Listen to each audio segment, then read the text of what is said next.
Okay, so this video is meant to give you a general idea of what's happening in your brain when when we get triggered, when we have particular thoughts going on. So it gives us a better understanding. In my opinion, if you can have a better understanding and awareness of what's happening in your brain, then you can end up feeling like you have more control over being able to challenge those thoughts or kind of bring yourself back into a calmer state. So this follows along Dr. Dan Siegel's concept of the brain hand model, which I think is a really great representation to just kind of simplify and be able to understand what's going on in a really complex part of our body, our brain, in a way that can be easier for us to understand. So if you kind of imagine that my hand represents my brain, now hopefully my brain's a little bit bigger than my hand, but you can use your imagination. If you keep in mind that the way my hand is facing you right now is the way my brain is facing you.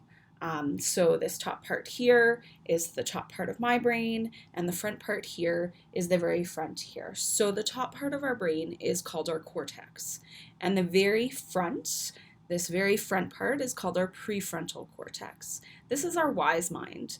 It's where logic lives, problem solving, rational thinking, all of that good stuff, where we want to be a lot of the time. Now, things come along and they trigger us, whether it be people, seeing something, hearing something, a memory, and we do something called flipping our lid. So the idea is this part of our brain, this cortex, prefrontal cortex, kind of turns off, and we flip into another part of our brain, which is our reactive brain. And so this is our limbic system. And our limbic system is also sometimes referred to as our caveman brain. I kind of like that idea because if you think about cavemen, their job was eat, don't be eaten. So the idea of just survive, don't die. That's how this part of our brain still functions. So this part of our brain only knows how to do three things: fight, flight, or freeze. It doesn't know problem solving, it doesn't know rational thinking, and it definitely doesn't know very much calmness. It knows how to react. It also sees everything around us as a threat. So, an equal level threat. When you think about a bear charging at you, that's life threatening.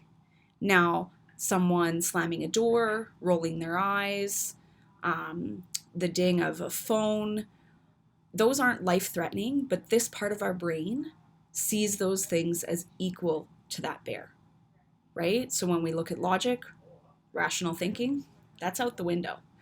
Now, the idea is this flip happens so fast. It can happen faster than we can even comprehend. Now, coming back and bringing ourselves back to engage our whole brain can take much longer. And the hard thing with this is that we can start coming back and then get triggered again and flip. Now, they've done brain scans and shown how this happens, and it's really significant. So sometimes I kind of think if we didn't have a skull, something really significant movement-wise would happen in our brain, because on brain scans, when we have thoughts and things going on, they're neurons firing our brain. And on a scan, those look like fireflies. So when people are calm and they're, having that scan done, here's these fireflies that are firing off in this part of our brain, then they get triggered. And what happens is this part of the brain goes dark and things shift and everything gets refocused into this part of our brain, into our limbic system, our reactive brain. Now, tucked in underneath this part of our brain and what functions as part of our limbic system is our memory keeper. And our memory keeper remembers everything we've ever experienced. So our memory keeper is something that kicks in, not in like the movie, flashes before our eyes around a memory, but it's more that it impacts the intensity in which we're feeling something. So when we're coming along and we get triggered and we flip our lid, our brain is flooded, kind of like a giant tidal wave hitting us, to do with any other experience we've ever had that brought about a similar feeling. And our brain ends up being in this mode where it actually feels like those things are happening right then and there in the moment. And we can't really tell that those were past things. So our brain is not only responding to what's directly in front of us and what happened in that exact current moment that triggered us, it's reacting to that plus everything else that gets flooded in. So if you think about other people when you've seen them respond or react to something, a lot of the time we're left looking at them going, "Hey, like what's going on? You're reacting totally out of proportion. Just calm down." We don't always say that, but we might be thinking it. That's because that tidal wave is kicking in. That's what's happening. So it's important to recognize what's going on in your brain. Now, the other part is when we get triggered and we flip our lid, our body is flooded with stress hormones. And these are things that have a purpose, and they're there because they move us to act and do things to keep us alive, to be in that survival mode. But our system is not meant to be in that mode long term. It's meant to be in that as a short term, solution to help us deal with some immediate crisis that's going on. Now, more and more, people are starting to kind of live in this part of their brain, and it becomes really hard on your body physically because every time we flip and are flooded with those stress hormones, our body has a physical impact. And it can come up in all kinds of different ways. Sometimes people will get headaches or indigestion or sleep problems, biting their nails, fidgeting with things. Those are just a few to name. I could spend, a lot of time listing all kinds of different symptoms that can come up. But those are physical signals, right? Our body physically wants to be so helpful to us. But our brain, this is really good at ignoring it. So what happens is those are physical signals. Those are things that come up that our body goes, "Hey, this is a giant red flag that I am trying to wave," to send a message to what's going on up here to say, "Hey, what you're doing is not working for the rest of us. Change something." The hard thing is our brain, our reactive part of our brain, is very good at ignoring our physical signals.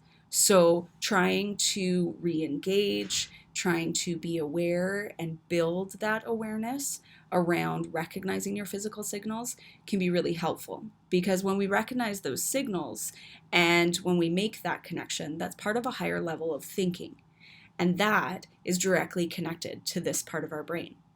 The more things we can do to re-engage our whole brain and get ourselves back online, the better. Last thing I want you to keep in mind is that our brain, as much as we are born with a whole brain in our head, is under construction for a long time. Now, if you kind of imagine that my arm represents spinal cord coming up into the brain stem, our brain develops this way. So we have our brainstem going into our limbic system, our reactive part of our brain, which then goes up into our cortex and our prefrontal cortex. Now, the way our brain develops is this way. So that means that our limbic system, our reactive brain, is a well-oiled machine pretty early on in our life. Now, research has shown that our cortex and our prefrontal cortex takes much longer to develop. And in a lot of situations, for a lot of people, this development, this construction, is not fully completed until mid to late 20s. So when you think about it, for kids, for teenagers, for young adults, and then also anyone that has experienced any kind of adverse childhood events, it impacts how our brain develops. So this wise mind, this cortex where our ration, logic, problem solving, and calmness live, is under construction for a long time. And so we need to recognize that the more we can bring awareness and understanding to this, the more we actually help this part of our brain out. So thanks for hanging out with me and my brain. And I hope this was helpful and that it can help you to build some resiliency around recognizing those physical signals when you flip your lid and then helping bring yourself back online. What you can do is keep checking things out. I will be putting out more videos to do with building on that awareness and giving you tips and strategies on how to get your whole brain back online.